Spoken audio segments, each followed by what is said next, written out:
Here at 7,000 Capital, one of the questions that we get most often, right, is about our buy and hold investment strategy and why we do it and why it makes sense. So we can sit there and talk about the numbers. We can gladly talk about those in an in-person meeting when that time is right. But we wanted to really share the reason for the philosophy for us, right?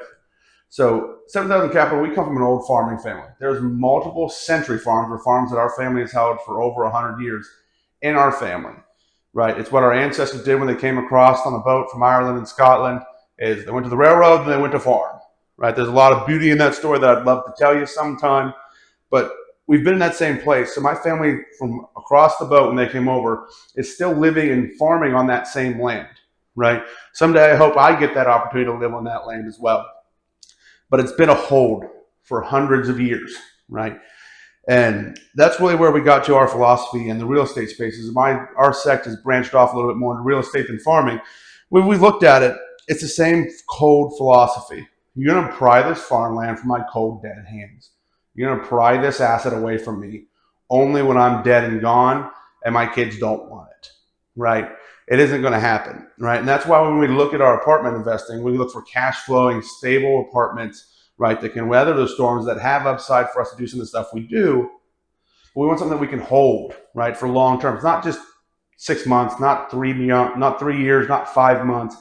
We're looking at buy and hold, right? That's what we do. That's what makes us different, right? Is we're looking to make our lives easier as the initial investors, right? Your lives easier as an investor to get that consistent cash flow that helps you survive month to month or set things up or have that nest egg or that security.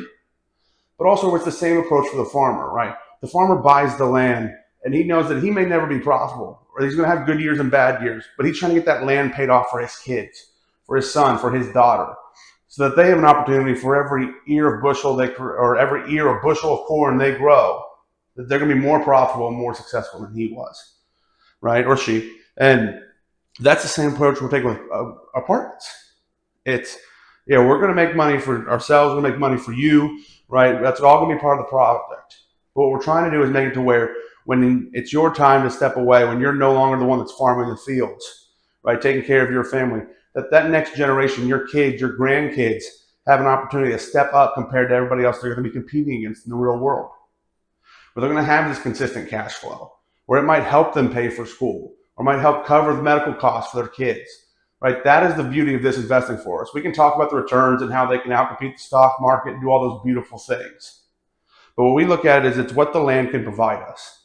And instead of us growing corn or soy, we're raising property values. We're adding to our community with beautiful products, wonderful kitchens, upgrades, laundries, things that people need in their homes to better provide. That's why our tenants are getting value. Right? It's all about a communal approach of what can we give to the land. Because if you've ever done anything with farming or growing, you can't just plant a seed and expect it to grow, right? You've got to nurture that seed. It's fertilizer, right? It's water. There's things that you have to do. It's pest control. It's herbicide. It's keeping the weeds away. That is what apartment investing is. It's the same basic concept. There's this property, there's this seed, there's this investment, but there has to be a good steward of it.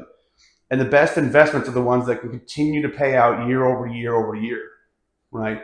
That maybe will require a little bit more work, right? You may have to re-sow some of the investment, but it's the investment that pays off in that time that makes it so valuable.